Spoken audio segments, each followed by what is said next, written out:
میرے پاس ایک بیوی کو لے کے آئے, شام کو میرے جانے والے ہیں, وہ اعظم وہ جو نا انہوں نے فون کیا کہ نا ہماری بابی کو جو نا فالج ہو گیا,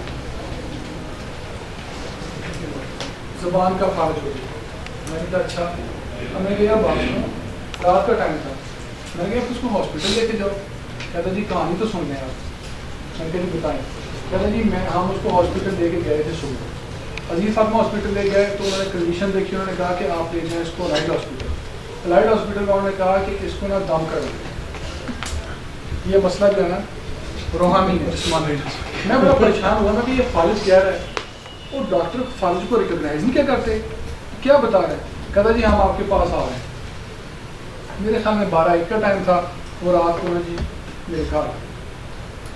اب وہ جب آئے تو میرے بھائی بھی چھوٹے ہیں نا, ان کا ذکر تو میرے پاس ہی تھے, تو ان کو لا کے بٹھایا. تو آپ یقین کریں کہ میں خود ڈر گیا اس کو دیکھ کہ وہ یہاں بیٹھی ہیں ایسے کرسی پر, بٹھایا اس کو, ایک تو وہ ایسے پیچھے لگ کے ایسے بیٹھے ایسے. تو میں نے کہا کہ کیا ہوا, وہ نہیں بول رہی, مجھے جانتی بھی ہیں اچھے طریقے سے, مجھ سے دوائی بھی لیتی نہیں ہے, مریضہ بھی نہیں ہے, میری سب کچھ ہے. آؤ پیچھے لے کے بیٹھی. تو وہ کہتے ہیں کہ اس کی میاں کہتے ہیں سیدھا ہو کے بیٹھو نا, بتاؤ ڈاکٹر صاحب کیا ہوا. وہ بالکل آنکھیں جما کے مجھے دیکھ رہی ہے, اور وہ کیا کر رہی ہے, جیسے وہ سیدھے ہو کے بیٹھی نا تو یہ زبان آہستہ آہستہ آٹومیٹک باہر آنا شروع ہوئی. آٹومیٹک باہر, یقین کریں پوری زبان آ کر باہر, اس کا کلر چینج ہونا شروع ہوا, بلو ہوئی. بلو ہونے کے بعد آہستہ آہستہ پھر وہ اندر گئی اور پھر وہ پیچھے کی طرف گئی. کہتے یہ سیدھی ہوتی ہے جب, تو یہ زبان اس کی ایسی آتی ہے اور ایسے بلو ہو جاتی ہے. میں نے کہا یہ کب سے ہو رہا ہے, کہتے ہیں صبح سے ہو رہا ہے. میں نے کہا اس کو ٹینشن تھی, کہتا جی رات ایک ٹینشن آئی. میں نے کہا کیا, کہتے ٹینشن یہ تھی کہ ان کے بچہ بیمار رہتا ہے, اس کو نہ کوئی مسئلے مسائل تھے, اس کی شوکت خان میں ٹیسٹ کیا گیا. تو شام کو پتہ چلا ہے, شوکت خان والوں نے بتایا کہ جی اس کو بلڈ کینسر. کہتے میں نے اس کی میاں کا صرف فون پہ اس کو یہ بات بتائی. اس کے بعد سے یہ کام سٹارٹ ہو گیا, رات سے لیٹ نائٹ سے کام سٹارٹ ہو گیا. تو یہ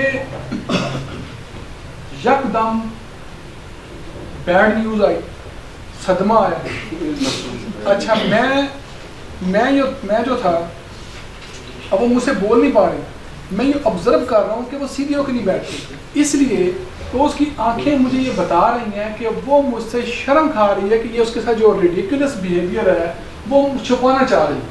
تو میں ڈاکٹر صاحب مجھے کیا کہیں گے ڈاکٹر صاحب, وہ جو اس کے کنٹرول میں نہیں تھا, وہ تو ایک ایسا بیہیویئر اس کو چھپانا چاہ رہی ہے. ٹھیک ہے, وہ ایسے پیچھے پہ بیٹھ جاتی ہے. تو میں نے اس کو ایگنیشیا کی بجائے جلسیمم دے دی.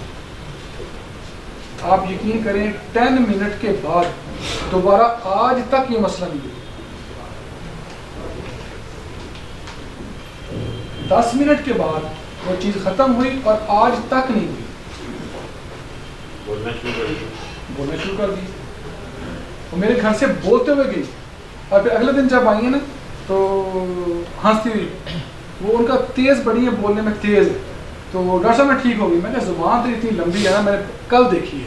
میں نے کہ بھائی وہ مطلب یہ کہ جو ہے کہ دیکھیں یہ چیزیں ہوتی ہیں جب آپ پیچھے جاتے ہیں, چیزوں کو دیکھتے ہیں اچھے طریقے سے. اب یہ جو آپ کی جرسیمیم ہے, اگر آپ اس کو غور سے پڑھیں نا, اس کو سی ایم بوگر کے اندر, تو یہ آکسیجن کی کمی بھی لاتی ہے, آپ کے نروس سسٹم پہ کام کرنے والی بنتی ہے. تو یہ بالکل دیکھیں ریزیمبلنس, جیسے بھی دوست کی کسی کی آواز آئی کہ لیکسس. تو یہ پرابلم ہے کہ جب آپ ڈیپ جا کے چیزوں کو سمجھیں گے تو انشاءاللہ تعالیٰ پھر جو ہے نا وہ بڑے اچھے کام ہو جائیں. تو میازم کو ضرور, میں ضرور لیکسس دیتا اگر میازم مجھے لیکسس والا نظر آتا ہے, میں ضرور لیکسس ہی دیتا. میازم نہیں تھا. آج آپ نے جا کے یہ کام یہ کرنا ہے, اگلی دفعہ مجھے رپورٹ مل ہے. کرنا یہ ہے کہ جو بھی آپ جس طرح کیس لیتے ہیں آپ کیس کو ریپرٹائز کریں. ٹھیک ہے, اور گروپ میں تو آپ ایڈ ہیں نا, ٹھیک ہے نا. وقتی طور پہ یہ کر دیں کہ مجھے میسج کر دیں کہ بھئی یہ دوائیاں میرے رزلٹ میں آئی ہیں, میرا میازم یہ آ رہا ہے, دوائی بتائیں میرے سے کون سی, میں آپ کو دوائی بتا دوں گا فی الحال سے. ٹھیک ہے, تو آپ اس پہ وہ دوائی دے کے دیں.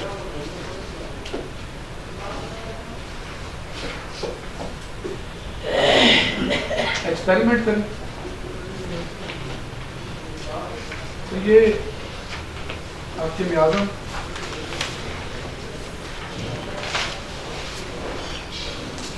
مشکل کام کوئی نہیں ہے, جسٹ تھوڑی سی محنت ہے. آپ کدھر ہوتے ہیں؟ سر یہ سینسیشن میتھڈ ہے, یہ ویڈیو میں زیادہ کام کرتا. آپ کی جتنی میکسیمم ایگزامپلس تھی یہ زیادہ تھی ویڈیو کی. نہیں, ایگزامپل میں اس لیے دیتا ہوں تاکہ آپ اس کو انڈرسٹینڈ کریں. جو سر کے کیس ہیں وہ بیویوں پہ نہیں. اچھا وہی ہوتا ہے کہ ہم نا کچھ آسان ایگزامپل سے بات کو سمجھ جاتے ہیں. مشکل چیزیں بتا کے نا میں وہ کہتا ہوں کہ ہر جگہ مشکل چیزیں بتا کے نا ہم دوستوں کو یہ تو ثابت کر سکتے ہیں کہ یار میں بہت ایجوکیٹڈ آدمی ہوں, میں کر سکتا ہوں, ٹھیک ہے, لیکن آپ کو سمجھ نہیں آئے گی. جب آپ کو سمجھ آئے گی فائدہ.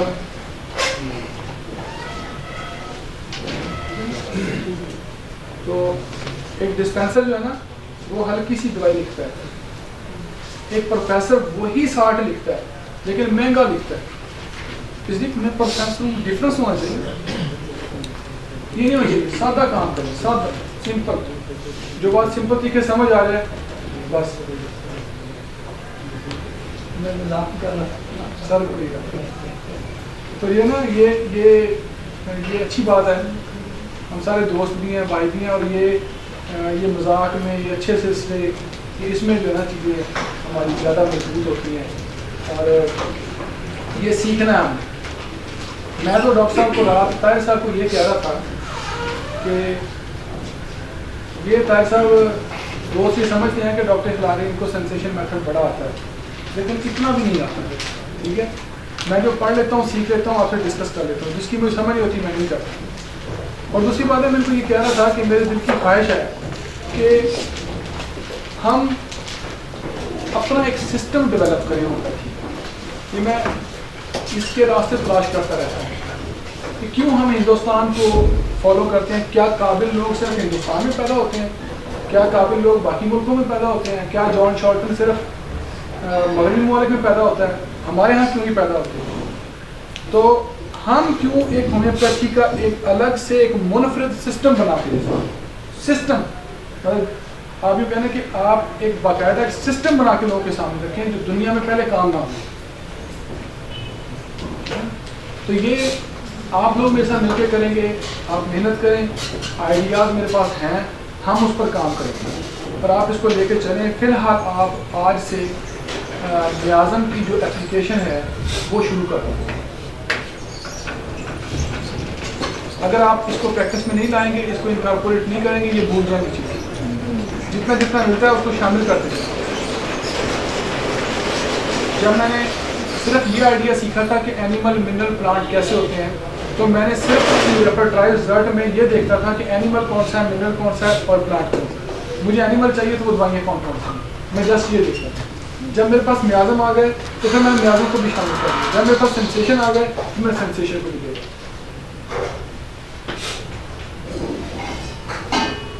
سر اس میں آپ نے ایک بات کی کہ مطلب اس میں میعاد میں مطلب میڈیسن جو ہے اس کا ایک ہی میعاد میں مطلب اس کا دو سے اگر ایک پیشنٹ ہے وہ مطلب جیسے یہ میعاد فور ہیونگ ون ڈاؤٹ فل بھی ہے بہت زیادہ, اور اس میں وہ سائیکوٹک بھی ہے, مطلب فکس آئیڈیا بھی ہے, پھر اس میں اس کا کیا ہوگا, آپ اس کو کیا ڈاکٹر صاحب جو سینسیشن میتھڈ کے اوپر کیس ٹیکنگ ہے نا وہ 7 لیولز میں ہوتی ہے.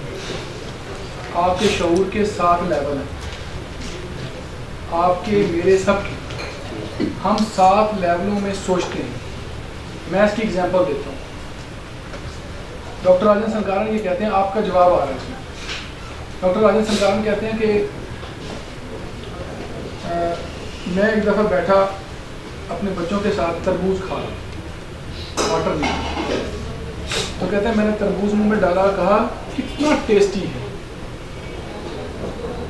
تو کہتے ہیں میری مسز کہتی ہیں ہاں اس میں یہ وائٹامنس بھی ہوتے ہیں, وہ وائٹامنس بھی ہوتے ہیں, یہ وائٹامنس بھی ہوتے ہیں.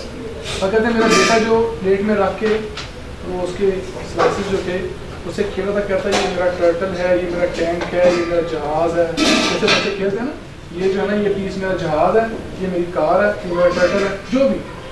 تو کہتے میں حیران رہ گیا کہ ایک ہی سچویشن میں 3 بندے اور 3 بندے مختلف لیول پہ سوچ رہے ہیں. کہتے میں نے کہا کتنا مزیدار ہے. میں ایموشنل لیول پر. میری مسز نے کہا کہ اس میں یہ وائٹامن ہوتے ہیں، یہ صحت کے لیے اچھا ہوتا ہے. تو میں وہ کہتے ہیں مسز میری فیکٹ کے لیول پر، سیکنڈ لیول، ڈاکٹر صاحب تھرڈ لیول پہ تھے. بیٹا جو تھا وہ امیجنری لیول پہ تھا تو نہیں نا، وہ کار تو نہیں تھی، وہ تو جہاز تو نہیں تھا.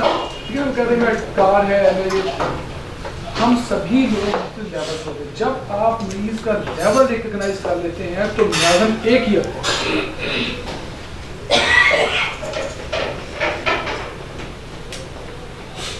یہ جو کیس ٹیکنگ ہم پہلے کرتے تھے وہ شتر بے مہار. اس میں آپ کے پاس باقاعدہ ایک سیکوینس ہے، آپ کو پتہ ہوتا ہے میرا مریض کدھر جا رہا ہے، اس کو میں نے سوال کیا کرنا ہے. اور مزے کی میں آپ کو بات بتا دوں، اس پہ جب آپ کو ٹریننگ ہو جائے گی تو میں آپ کو بتاتا ہوں. اس کیس کے اندر میں آپ کو دکھاؤں گا، ایک کیس کو میں آدھا بیان کروں گا، پھر میں آپ سے پوچھوں گا کہ راجن سنکارن صاحب کو یہاں کیا کوشچن کرنا چاہیے. تو آپ بھی وہ یہاں پر بیٹھے راولپنڈی میں وہی کوشچن کریں گے جو ممبئی سے بیٹھ کے راجن سنکارن نے کیے. یہ ہوتی ہے کیس ٹیکنگ. ہماری دوائی بھی سیم نکلنی چاہیے، ہمارا میازم بھی سیم نکلنا چاہیے، ہم سب کا کوشچن بھی سیم ہونا چاہیے. تو وہ تبھی ہوگا جب ہمارے پاس روٹ ہوگا. انہوں نے کیس ٹیکنگ کا پورا میپ بنا. آپ کو کیسے پتہ چلے گا مریض میرا فرسٹ لیول میں ہے، آپ کو کیسے پتہ چلے گا مریض میرا سیکنڈ لیول میں شفٹ ہو گیا، آپ کو کیسے پتہ چلے گا مریض میرا تھرڈ لیول میں شفٹ ہو گیا. ٹھیک ہے، اور تھرڈ لیول میں بھی بال کی کھال اتار دیں گے، بال کی کھال اتار دیں گے. ٹھیک ہے نا. تھرڈ لیول کو میں ایگزامپل دیتا ہوں. ہم نے ABC میں کنورٹ کیا. A exactness, B qualified, C peculiar. Example دیتا ہوں. ایموشن میں آپ A میں کیا ہے، مریض کہتا ہے مجھے غصہ آتا ہے، یہ A ہو گیا. آپ پوچھتے ہیں اب اس کو کوالیفائی کرنا ہے. آپ نے کوالیفائی تب ہوتا ہے جب اس کا ایڈورب لگ جائے، صفت لگ جائے. اس کو پوچھے کیسا غصہ، کس طرح کا غصہ آتا ہے، وہ کہتا ہے بہت شدید غصہ آتا ہے. بہت شدید اس نے ایڈورب لگا دیا. اب یہ B میں چلا گیا. تھرڈ لیول میں ہی ہے ایموشن کے، لیکن B فیز میں. پھر اس کو پوچھتے ہیں آپ جب یہ بہت شدید غصہ آتا ہے تو پھر کیا دل کرتا ہے. اب اس کے غصے کی پیکولیرٹی، غصہ تو سب کو آتا ہے، اس بندے کے غصے کی پیکولیرٹی کیا ہے. میرا دل کرتا ہے میں اگلے کا گلا دوں. یہ جو اسٹرینگلنگ ہے، اس کا گلا دبانا ہے، اس کو دبوچنا ہے، یہ اس کی پیکولیرٹی. یہ وہ کیس ٹیکنگ نہیں رہی کہ اینگر پہ ہو گیا، اینگر آ رہا ہے غصہ آ رہا ہے، پارٹی میں دیکھا اینگر، بات ختم ہو گئی. تو وہ ایک سائنٹیفک پروسیس ہے باقاعدہ. اس میں جائیں گے تو یہ آپ کنفیوژن نہیں رہے. سر لیول کے ساتھ میازم تو چینج نہیں ہوگا، میڈیسن چینج ہوگی. میڈیسن چینج ہوتی ہے میازم تو ایک ہی رہے گا. لیکن 5th لیول کے اندر جا کر آپ کو یہ پتہ چلتا ہے کہ اس کا میازم کون سا ہے. اگلا سوال جو ہے وہ یہ ہے کہ اس تک کب پہنچیں گے ہم؟ نہیں، یہ سوال ہی ہے. ابتدائی دیکھیں بات یہ ہوتی ہے، یہ تو میرا کرتا ہے کہ میں راتوں رات آپ کو سب کچھ دے دوں، لیکن یہ میرے بس میں نہیں. راتوں رات والا معاملہ کوئی نہیں. مشکل کام ہے سر، سب کچھ بھولنا پڑے گا. اچھا نہیں بھولنا پڑے گا. یہ ہے دیکھیں نا جی، آپ 300 کو نیک ہیں، ٹھیک ہے نا. اور مجھے جو ٹائم ہے ملا وہ 24 لیکچر کا ہے. ٹھیک ہے، بہت سارے میملز ہیں، بہت سارے برڈز ہیں، اتنے ایلیمنٹ ہیں، اور 34 فیملیاں پلانٹس کی ہیں. ہر فیملی میں 6 7 8 10 دوائیاں ہیں. لیکن آپ کو 24 لیکچر ہم اس طرح کر دیں گے انشاءاللہ کہ آپ اس میتھڈ کو سمجھنے لگیں، آپ اس پر کام کرنا شروع کر دیں گے پریکٹیکل.